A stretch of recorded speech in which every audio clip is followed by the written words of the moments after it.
Good morning and Happy New Year, everyone. This is Randy at Central Region Headquarters. Thanks for joining the Wednesday guest speaker series here this first week of January. Today we have the pleasure of having Phil Schumacher, the Sioux in Sioux Falls, South Dakota, and John Gagan, the Sioux in Milwaukee, Sullivan, Wisconsin, joining us. Both Phil and John have been real leaders and champions of sharing probabilistic information with our partners in the public, and they were both very heavily involved in the probabilistic messaging testbed last year. In fact, Phil was the lead on that.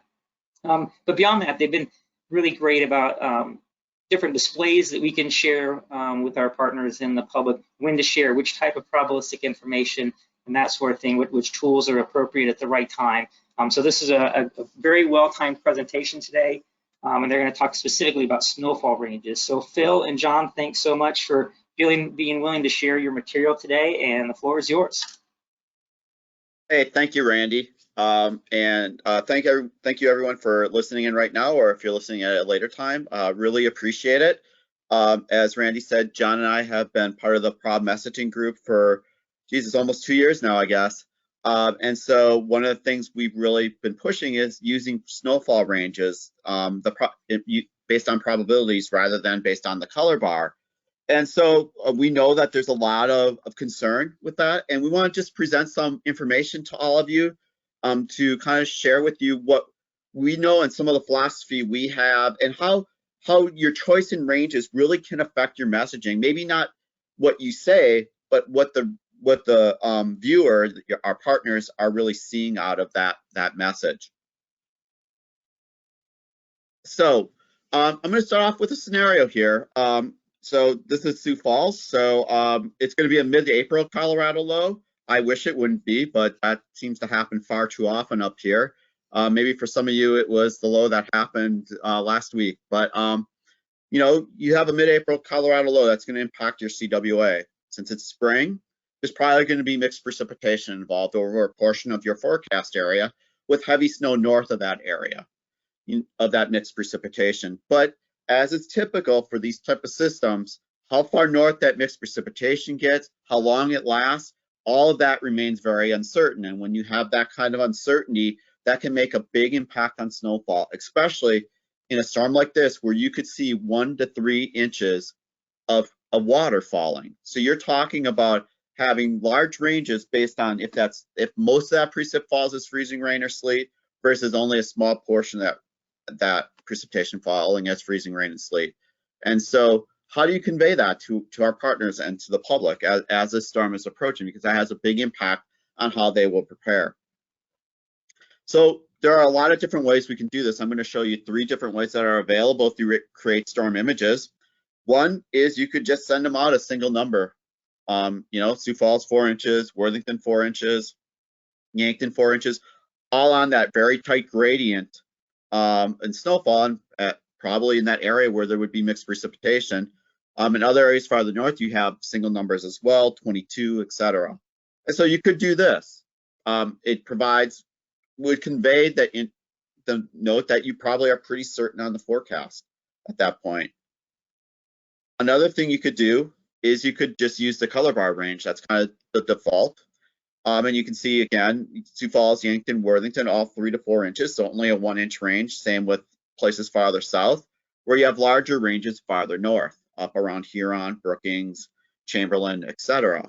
So again, you're conveying a certain message that way on how you do it, but that's another way you could do it.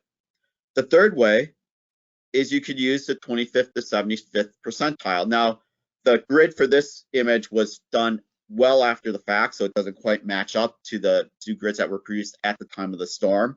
So I realize that. But in these cases, you will end up potentially having very large ranges that would make me uncomfortable. You know, 1 to 10 inches in Worthington, 5 to 13 in Sioux Falls. This is that area where there's a lot of potential for mixed precipitation or just all snow. And so you're seeing these very large ranges showing up across in this gradient area. You do also have larger ranges in the heavier snowfall that have more to do with differences in QPF, perhaps, or snowfall or snow ratios. But those ratios are very similar. Those ranges are very similar to what we're seeing in the mixed precipitation range. And I would argue that these ranges are the ones that make all of us uncomfortable. in terms of what we send, because they're not what we have typically sent to the public and to our partners. Our ranges have tend to be very specific based on the amount of snowfall we're seeing. So getting a range of 1 to 10 is something we normally don't send, and it's something that seems to deliver a message that you may be uncomfortable sending. So let's look at this a bit closer. So let's think about it. What message are we sending with these images? And now I don't have any text by it. What about that top image where we have the very narrow ranges around Sioux Falls and Worthington versus the bottom image where we have these very large ranges, these abnormally large ranges of snowfall?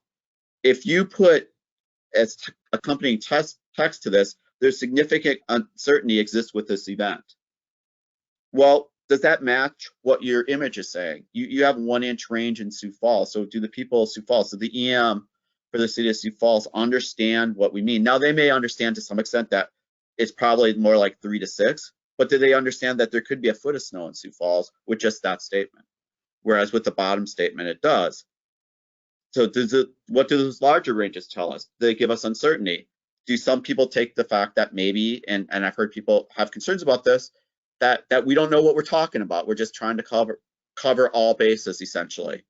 So should we just avoid using these ranges at all the time? Should we always use them? Or is there something in between that we can do? And that's what we're going to discuss here. It is how to think about ranges and how to help these ranges help drive your messaging.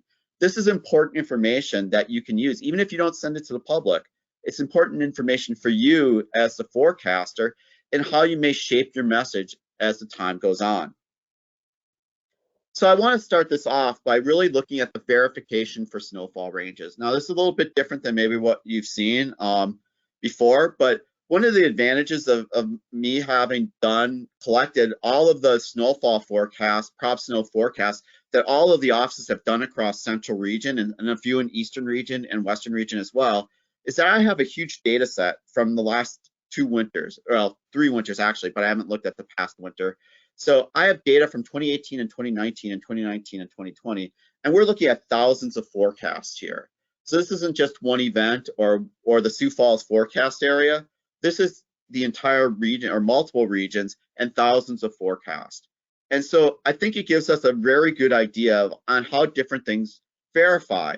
And so I have the 25th and 75th percentile, as well as the observed snowfall and the forecast snowfall for different events across the country. And we can compare how the observation, what percent of the observations were within the color bar range versus the 25th to 75th range. And so if we take all observations, and these observations can include all the 0 snowfall amounts that were recorded, that were sent to me. So there is 0 snowfall amounts in here. It looks like there's not a big difference. At 12 hours, where we have 18,000 forecasts, basically they both verify at 50% of the time. Once you get the fourth period, or 48 hours or 60 hours out, then that difference starts to increase. The 25th to 75th confidence interval or percentile range verifies about 10% more of the time than the color bar. But again, that includes all the 0 forecasts. And remember, with precipitation, 0 is a hard lower limit. You can't go negative on precipitation. That means that for small snowfall events, the color bar range is going to do pretty well. So let's take out those 0 forecasts, those 0-inch observations where we had no snowfall. And let's look at where there was at least 1/10 of an inch of snow. And in those cases, everybody's verification drops. However, the verification for the color bar drops a lot more. For first period, there's a 6% difference, 47 versus 40%. As we go out, that difference increases over time, such that by the time we hit 5th period, and this is over 3,000 forecasts, the color bar is only verifying 1/3 of the time, whereas the 25th to 75th range is verifying just under half the time. So that's a pretty big difference. You're only right 1 in 3 instances when snow actually falls in the area or at a point. We can go to higher snowfall ranges as well. And so let's set the bar at 2 inches. This tends to be a range that has a lot of importance to DOTs because it gets to be between plowing or other sorts of mitigation factors for snow on roads and what they'll do. And so if you go to when snow was 2 inches or greater, again, everybody drops, but the drop on the 25th to 75th percentile is much less than the drop for the color bar range. The color bar range is now sitting at less than 1/3 of the time correct, even at 12 hours, and drops below 25% by the time we reach fifth period. Whereas for the confidence interval, it's correct on the order of 40 to 45% of the time. Again, not quite that 50% we'd like to see, but much, much more correct than the color bar. And so as your snowfall starts increasing, your color bar range starts performing worse and worse. And that's because the range of possibilities tends to increase as you move farther and farther away from zero with your observed snowfall. So it's just something to keep in mind as you go forward, thinking about what we're messaging with snowfall with people. And even with the 25th to 75th percentile, we're still only right. We're right less than 50% of the time, but we're right more often.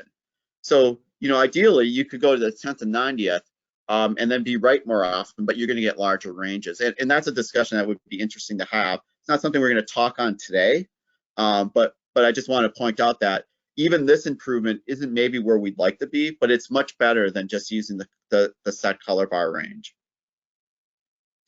So I next want to talk about the distribution of ranges between the 25th and 75th percentiles. And why do I want to do that?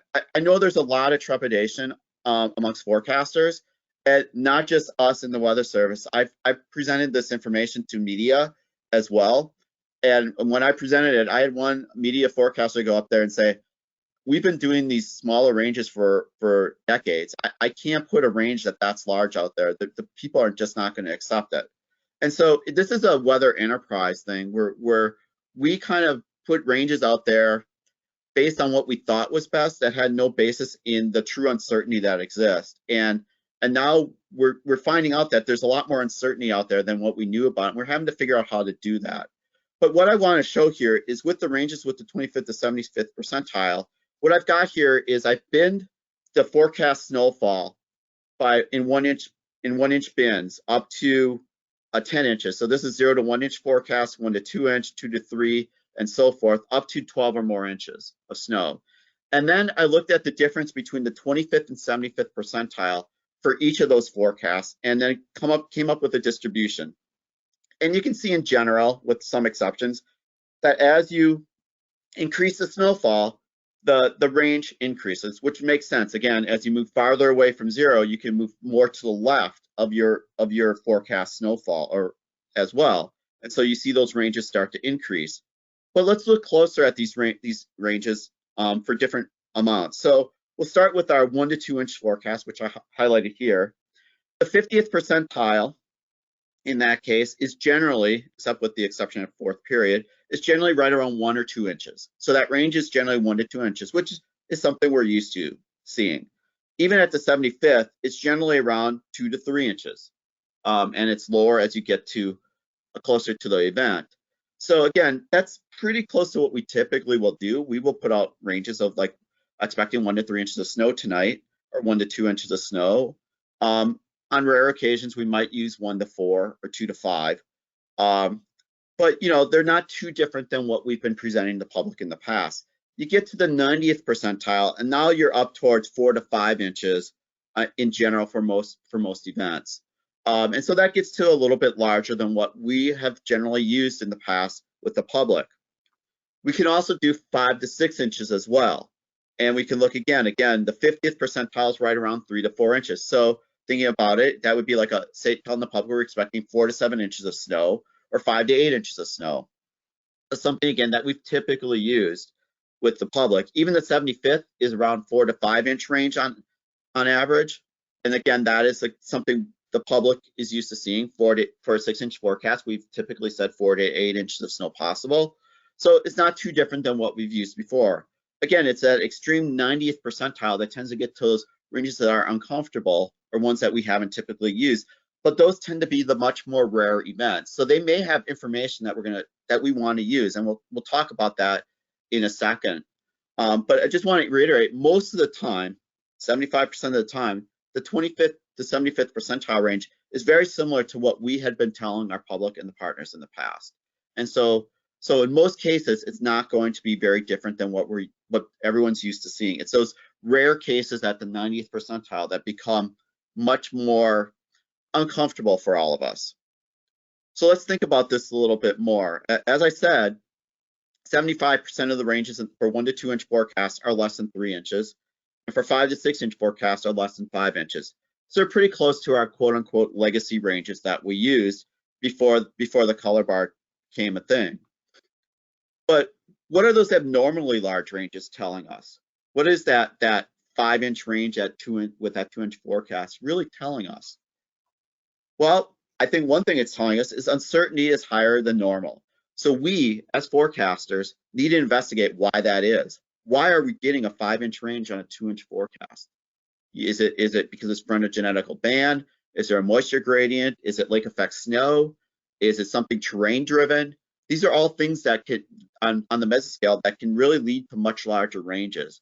And we need to investigate why that is so that we understand it. Because if we don't understand it, we can't explain to the public or to our partners why that uncertainty exists. Another thing that this may be telling you is a snowfall map may not be the best way to message the storm at this time. So is there a better way to convey the message? Now, I understand if you're within 24 hours of the storm, you probably have to put out some type of snowfall map. But if it's day 3 or even 60 hours out, day 2.5, do you have to put out a snowfall map at that point? Maybe it's a better way to use some sort of probability of exceedance messaging, or maybe talking, if it's mixed precip is an issue, using some of the pouts out of the NBM or top down to talk about mixed precip and how that may be impacting snowfall. So there may be other ways you want to approach the messaging for the storm rather than just putting a map out there. It makes you think about how the message may have to be different than what you initially had thought. If the ranges are unusually large and you do use them, then it's really important to put them into context. That gets back to our first bullet. You have to understand why. Why is the range large? And then once you understand the why, you need to explain it to our partners, and you need to explain it to the public as well. Explain that there could be a lot of freezing rain with this event or a lot of sleet, or explain to them that if this band of snow shifts a little bit farther south, we could get 4 or 5 more inches of snow than what we're forecasting.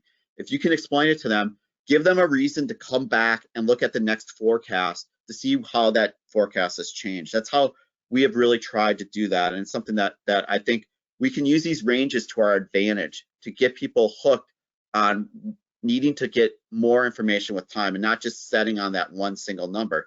That's not going to work with everybody. I understand that. But with our partners, with the DOTs, the people who are going to make decisions that keep the public safe, our hope is to train them and to work with them to understand these ranges really are giving them important information and telling them to really come back and look again 12 hours later at what the forecast we are all putting out. There's another way this uncertainty information can be used to our advantage. Maybe we can use it to help define uncertainty in an objective way, not a subjective way. A lot of us, I've done it, we'll draw areas of uncertainty on a map and just circle and say, there's a lot of uncertainty here. But maybe there's a way objectively we could do this as well to help us draw that circle, if nothing else, or maybe even put out a specific map to do so. So on the left here, I have a plot, a trace of the different percentiles for different snowfall ranges. So at the 12 hours or first period. So between the two solid lines is the 25th and 75th. So it's the 50% of ranges are between these two solid lines. The dashed lines represent the 10th and 90th percentiles. So if we say that we have this middle 50th percent is kind of our normal quote unquote ranges, then the upper 25% may be the more uncertain forecasts that are out there in our ranges. And notice that it varies by snowfall amount. And then the lowest 25% of ranges are actually are unusually confident. We have a lot more confidence in this forecast than we typically have. And so that's also telling us information. So working with Alex Trellinger in my office and Jerry Wiedenfeld, we actually have created a procedure that is under the populate menu called snow confidence.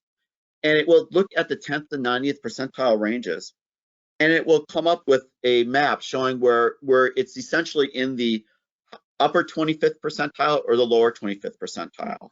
So if you look at the red area here, it's in the top 25% of ranges. So in that case, our confidence is low. We have lower than normal confidence here. If you look at the blue area, that's where it's in the bottom 25%. So our confidence is high. So this is an area where we have pretty high certainty in South Central South Dakota that they're going to get the snow that we're forecasting. And then all the other points have quote unquote normal confidence.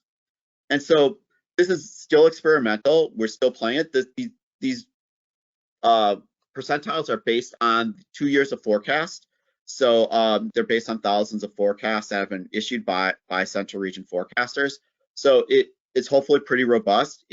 Obviously, if you change procedures or process, this may change a little bit.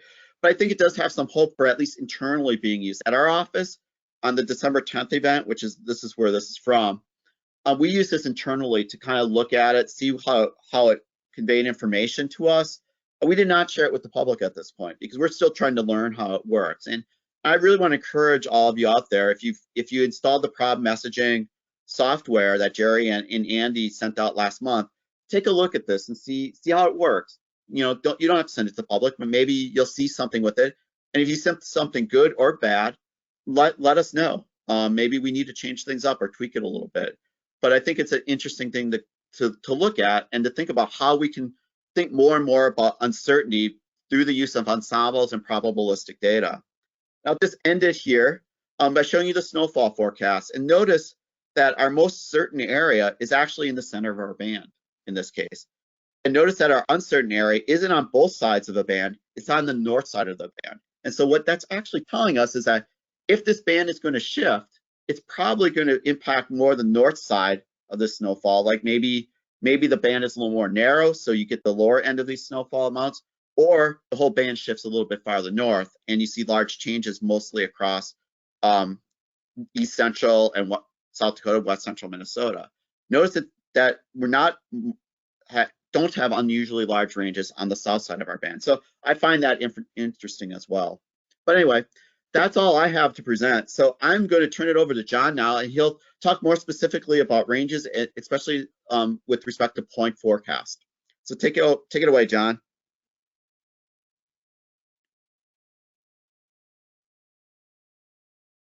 All right, thanks, Phil. Just going to get my screen up here. And we're going to present. Hopefully you can see that, Randy. Can you see what we've got going, the snow confidence slide up? Yes, we can. All right, perfect. So as part of the handoff, one of the things Phil mentioned earlier that I felt was, something that I wanted to pass along is when we started looking at ranges here at Milwaukee, myself and Jerry and a couple of others, one of the first things we did is we kind of had a meeting with our media partners. This goes back, I think, now 3 or 4 years that we've been working with this and trying to figure out better ways to display information and more responsible ways to display information. And what was really interesting was their feedback when it came to ranges, and just full disclosure, I thought anything that was a larger range they would reject immediately. But we had shown a couple of cases from a previous season, and I was shocked when they immediately spoke to looking more at that 25th and 75th percentiles. I wasn't expecting that. I was expecting folks to be a little more in tune with looking at smaller ranges and things like that. And that gave us the confidence to investigate this a little bit more. And a lot of what you see as far as what's been provided by Phil and Jerry and the Prob Messaging team as a whole is what you now see as the Prob Messaging Initiative. It was also, we also used Facebook and the public to kind of hone in on best ways to display information as well. So real time during events, we took that feedback and we're like, okay, we need to tweak, we need to iterate. And I want to emphasize going into my portion of the talk here is that you all are kind of jumping on board here if you've come into the Prob Messaging Initiative with this train moving in progress. Okay, what's been provided is not the final answer.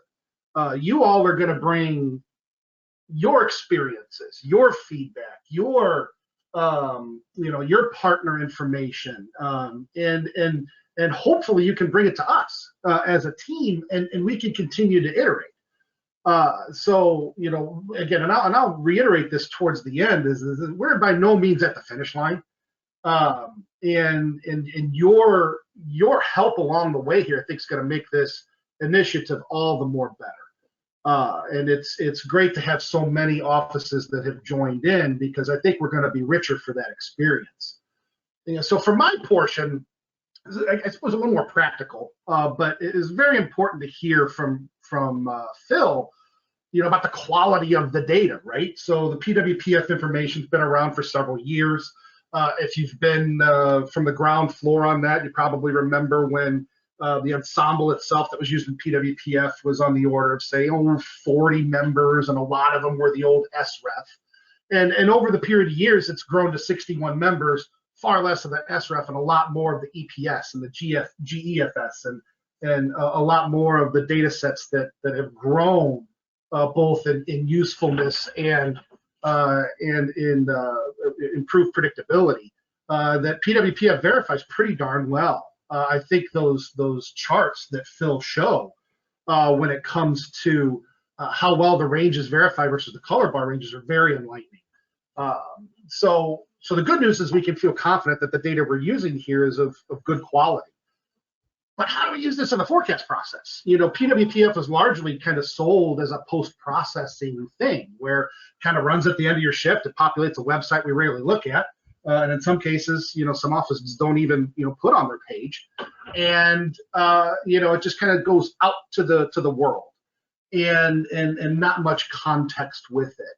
And I think we can do better than that. And in fact, the way that PWPF runs is that it allows us to be an active participant in using that probabilistic information throughout the forecast process. But of course, our initial problem is we get to drink from the fire hose. For those of you who enjoy UHF and Stanley Spadowski here shooting the kid across the room, it's no mystery that we have a lot of stuff to look at between deterministic models, ensembles, and post-process artificial intelligence.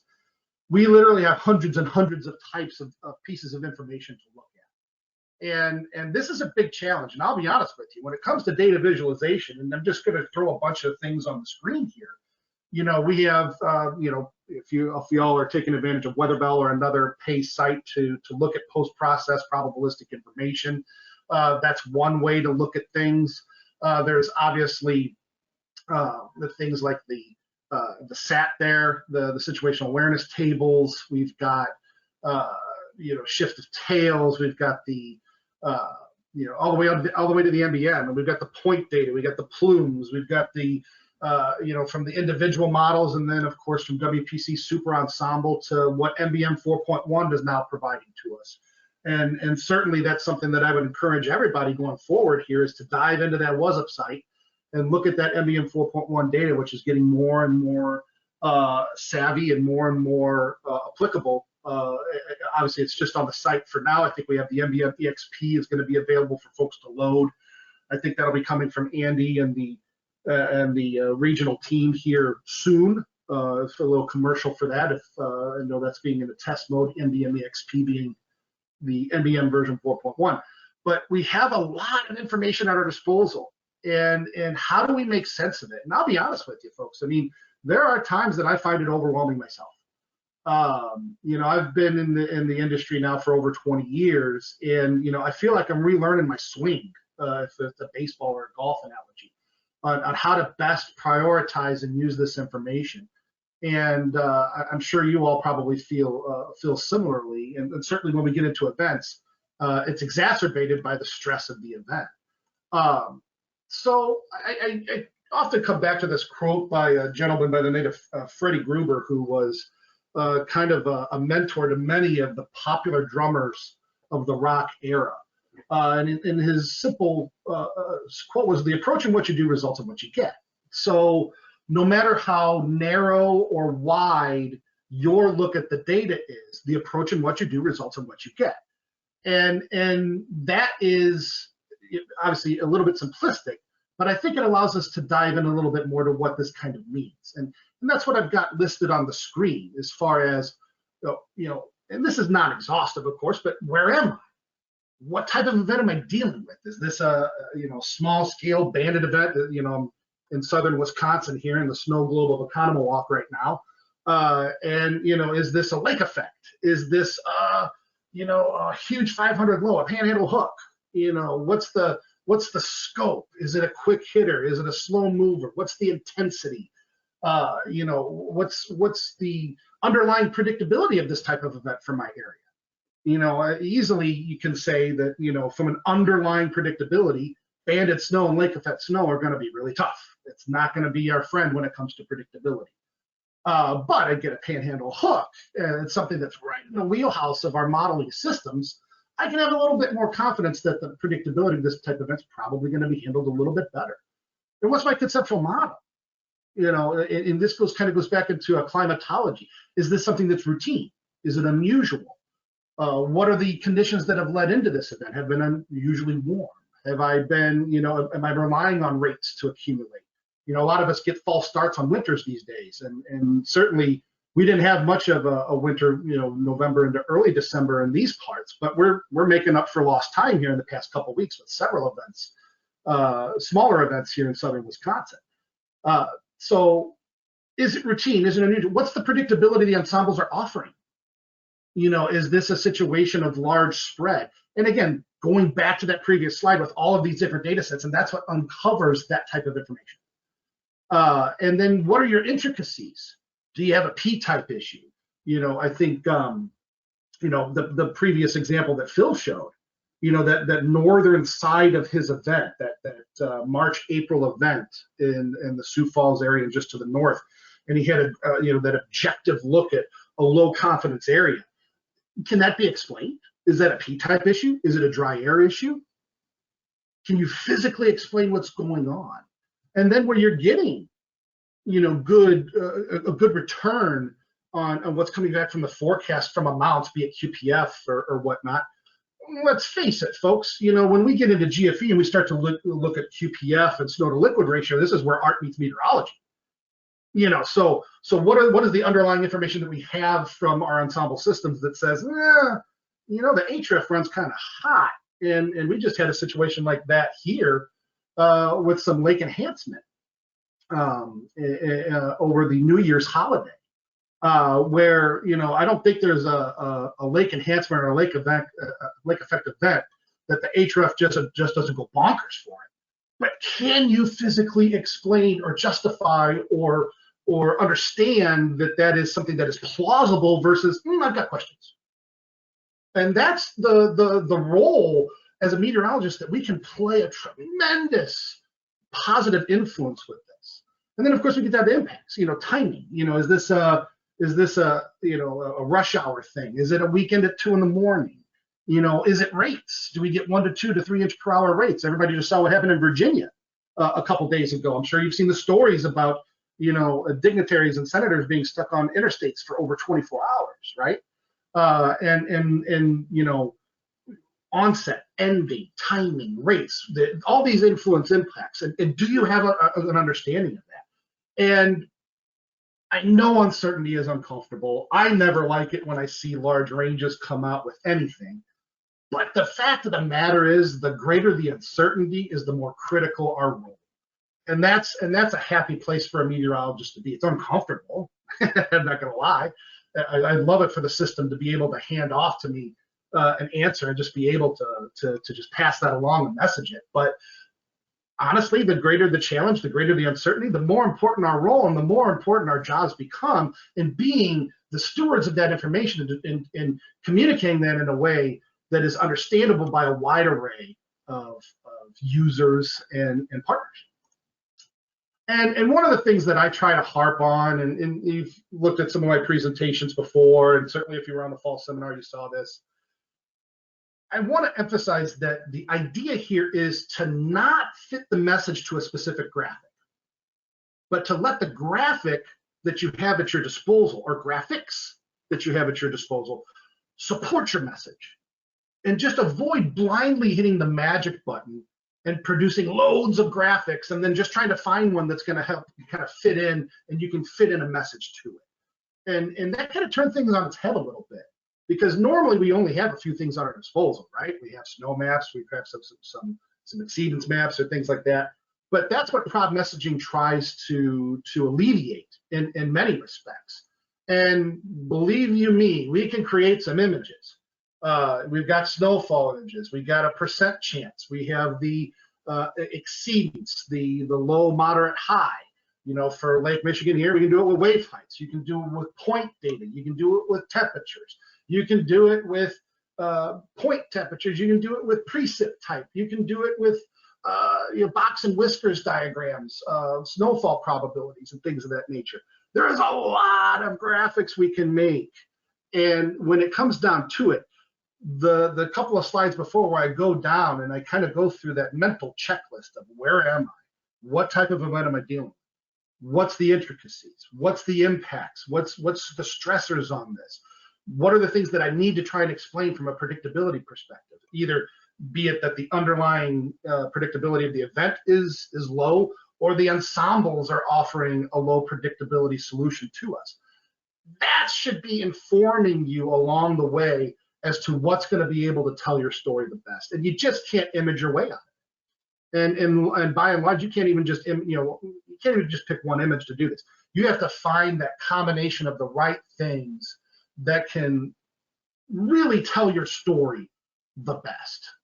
So one of the things I want to do before we go in a little deeper on the PWPF information is just a quick review, and just as a reminder, there are some modules on the Commerce Learning Center that will go way more in depth in the PWPF than I have time for here. But it will at least give you an idea of how that system works. And as it works today, it's a 61-member ensemble. As you just saw from Phil, it performs pretty well. It uses your storm total snow forecast as the mode. That's an important piece of information, because you have the ability to shift the probability distribution function there. When you go higher or lower on your forecast, you can actually shift that PDF to go one way or the other, where data may be a little less dispersive. And the thing that I want to really harp on is that, while PWPF has largely been sold as a post-processing technique, it maybe runs at a cron at your office previously, and you just kind of let that go at 3:30 in the afternoon or whenever that cron runs, and it populates a web page, and you probably don't even look at the web page. It just goes out there, and it's there for people to self-brief and things like that. And for what it is, that's fine. There's nothing inherently wrong with that. But I would argue that PWPF has great applicability in your forecast process as forecaster decision support. The information arrives at 6:30 and 18:30 UTC, or round about there, sometimes a little earlier, sometimes a little later, depends on the day. And you can run and update your probabilistic information throughout the forecast process. So as you create a new storm total forecast, you can rerun the data to give you a new look at what the probabilities are for your particular area. Put you in the driver's seat. You can actively investigate and use probability and understand as you're going along what things are your stressors. So again, now we're kind of bridging that gap from the things you're looking at either in AWIPS or the web to what you're seeing in GFE and how that's manifesting itself. And oh my goodness, I see that we have a large range, or we've got a high end here that's pretty high. Can I explain that? And I think Phil asked those questions very nicely with his previous example. Can I explain why we have a 90th percentile that is 10 or 12 inches, but yet a 10th percentile that may be 0? Can I provide that context? And the other part is of course, you can create DSS images earlier in your shift for conference calls, partner emails, social media push, or whatnot. You don't have to wait until 3:30 in the afternoon or in the morning to do this. Check local listings on your time. But you don't have to wait till the very end to do it. You can do this during the forecast process. So let's dive into what the PWPF data really means. So I call this what am I messaging? And this is something that Phil postulated earlier. And this is a CDF, a cumulative distribution function, which is an inverse related to the PDF. So you are not used to looking at data in this manner. But this really does, from a graphical perspective, throws it out there. So when you look at ranges on a map, we are looking at 1 point here, okay? And this is a particular forecast from an event from a few years back. It was a Wisconsin, central and northern Wisconsin and Minnesota event. And we're looking at a particular point here that has a 50th percentile right about 7 inches. And the official point forecast was a little over 8 inches, about 8.1 inches. And I've provided on the right there the standard color bar ranges for your perusal. And with 8.1, your color bar range is 8 to 12 inches. So we go ahead and plot that on your CDS. So right away, if you look at data in this manner, you've got to be asking yourself some questions. My CDF, my probabilistic space, actually runs from 4 inches at the 10th percentile to 11 inches at the 90th percentile. My official point forecast is running about 8.1. And again, this is all real data. Didn't make this up. This is absolutely real. And it pings 8 to 12 inches. And look at what portion of the probability space that I'm actually messaging. And you see that you're really messaging basically the 60th percentile onwards. So when you look at this, you basically have a 35% chance of verifying 8 to 12 inches of snow. You are really on the high end of your probability space with this particular range. And you have a 65% chance of snow outside of 8 to 12 inches. And 65% of that is actually less than 8 inches, because you're really, with the 8 to 12 inch range, you're actually really messaging a higher end of the distribution. You're really getting towards the 99th percentile there. And there's really only about a 0.1% chance of getting greater than 12 inches. And looking at the data even further, only about a 10% chance of having anything greater than 10 inches. Your 90th percentile is right here at 10. And so your color curve that you're coming out with, the default color curve, that's what that's messaging. So you're really messaging the far right hot end of your distribution. So what about, say, the 10th to 90th percentile, 4 to 10 inches? It's pretty wide, right?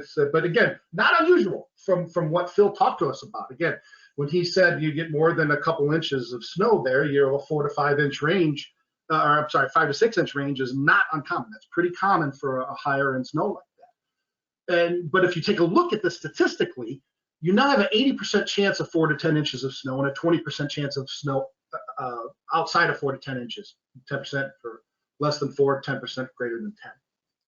What about the 25th to 75th? Well, that's 5 to 9 inches. So again, 50% chance of getting into that 5 to 9 inch range, 50% outside of that, 25% chance less than 5, 25% chance greater than 9. So you can see that using the probabilistic information may very well help you to message more of the probabilistic space than you may otherwise do. Now, you may think, well, this is a pretty extreme example, but I can actually show that this is something that happens is quite often. And typically, if it's going to happen, it's going to happen on your gradients, where you have predictability issues for the most part. But again, you should hopefully be able to understand and explain why you have those predictability issues. Is it a P-type issue? Is it dry air?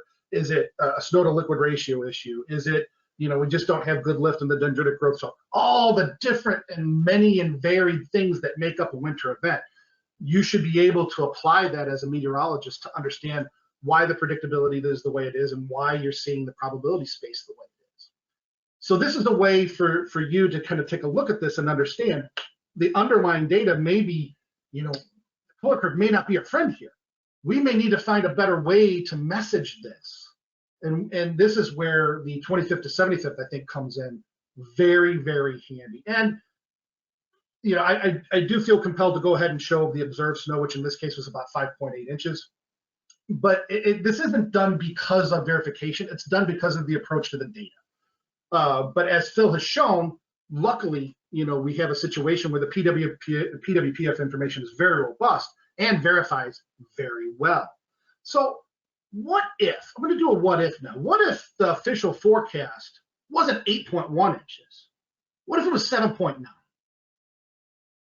And look at how things change, and look at how the messaging changes. So all of a sudden now you have a 6 to 8 inch range with the default color curve, which is better.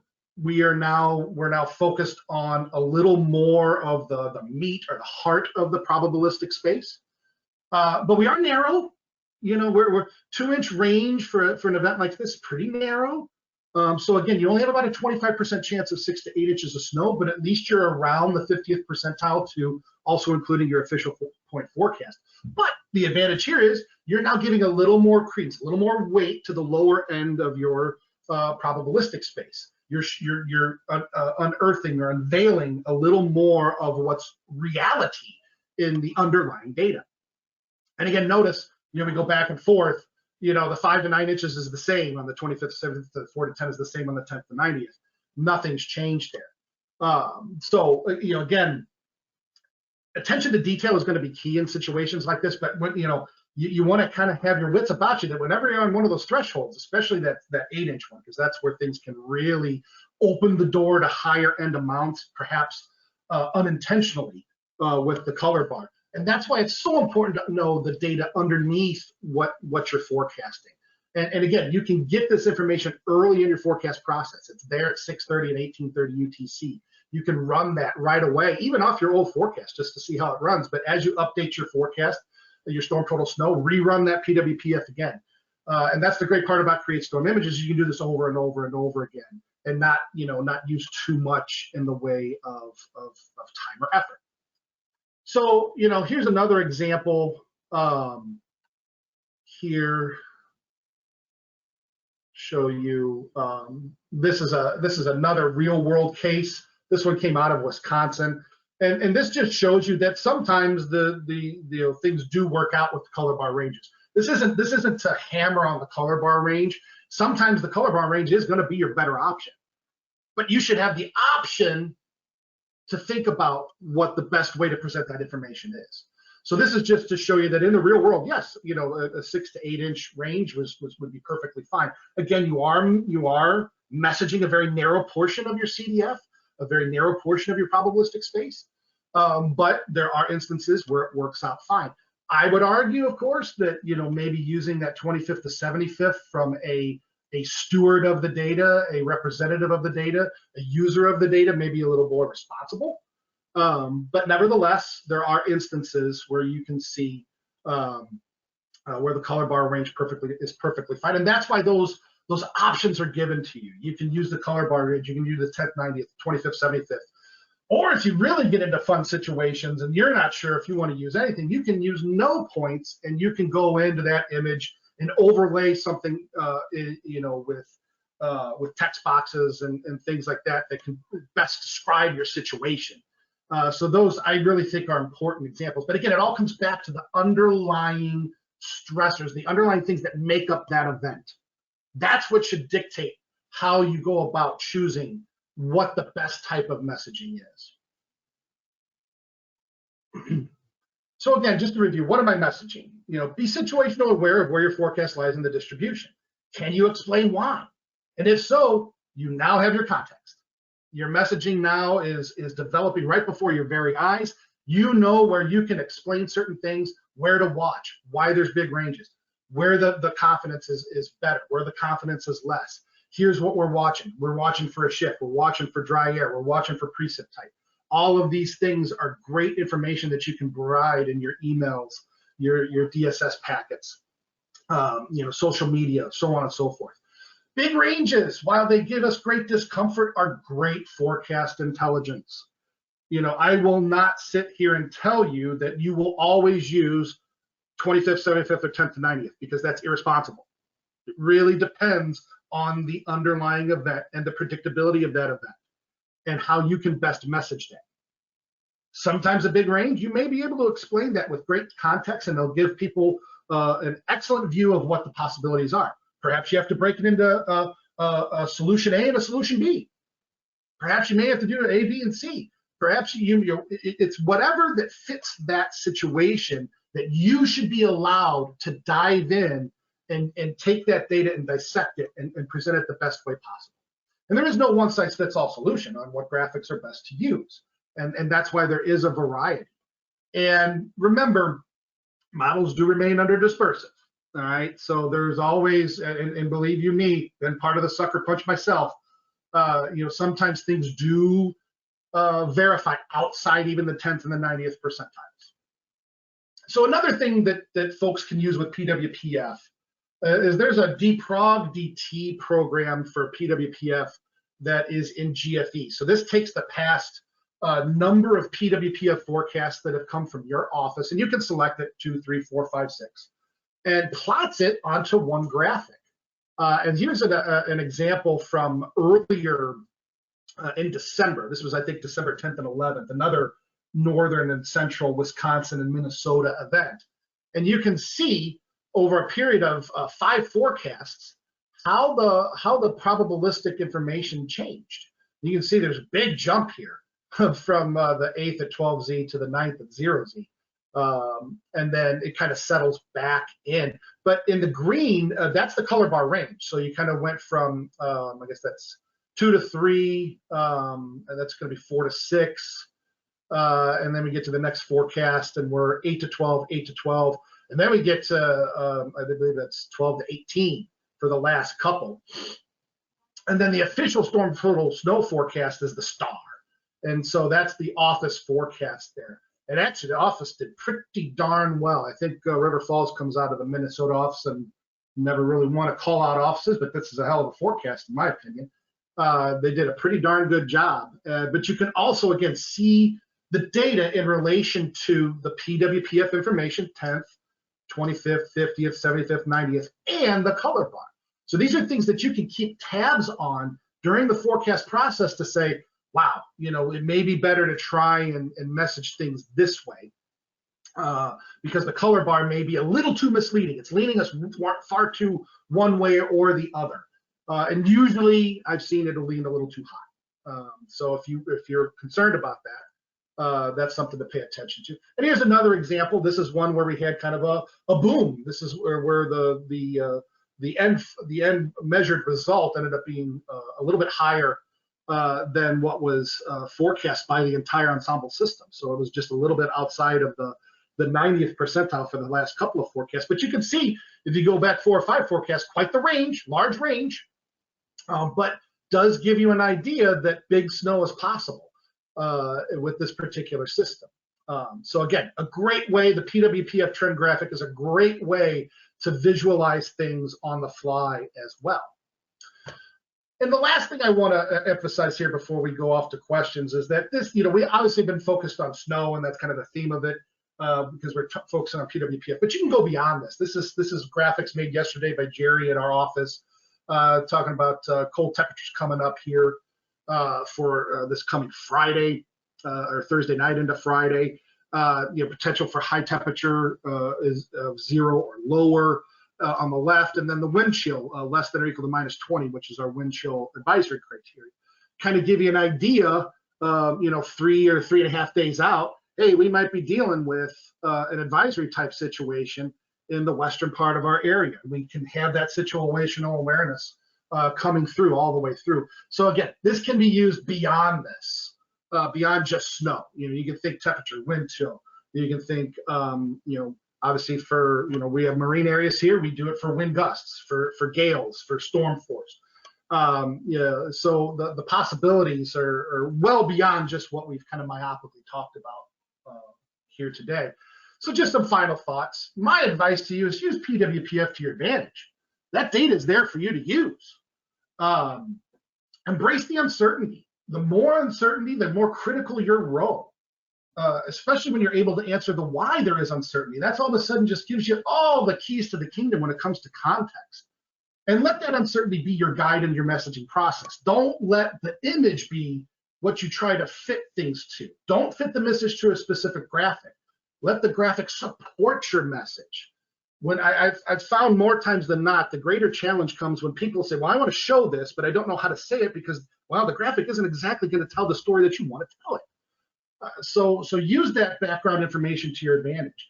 And again, be aware of what message you are sending, both intentional and unintentional. And that unintentional goes back to that example I showed with the color bar ranges, and that you may be messaging a higher amount of snow than you otherwise normally would have, because there are specific breaking points to the color curve that are not necessarily in tune with the underlying specifics of your forecast. And big ranges, they have loads of information. May not necessarily be suitable for widespread consumption outside of the office, unless you put the proper amount of attention to context and detail. Don't just throw wide ranges out there and let people just have at it. You've got to be there to be that person to step people through why there's a large range, or use your exceedance graphics, or use your other probability graphics that you have at your disposal. They may tell your story much, much better. And I can tell you firsthand, we just had a partner meeting here back in November here in Milwaukee, and the first piece of feedback that we got back, they love the exceedance graphics. 2 or 3 years ago, I don't know if I had ever heard those words, but the more we worked on it, the more we talked about it, the more we provided it, we gave them that information. Those ranges, the thresholds are right at their decision pain points, and they can't live without them now. And that's what they want. They want that information. And again, we can move towards efficient graphics production. We want to make graphics as easy to make, but we can't automate your thought processes and your approach to messaging. So that's why I want you to fight the easy button. Make sure that you're not automating your thought process and your approach to messaging. And as I mentioned before, we're kind of in the beginning of this process. We're learning as we go along. You're going to have feedback. You're going to have things that you do at your office that may be applicable to share throughout the rest of the region and beyond. So be sure to touch base with the Prob messaging team and let us see what you're doing. Let us see how things are going. We want to hear it. So Randy and Phil, I'll go ahead and stop there, see if there's any questions.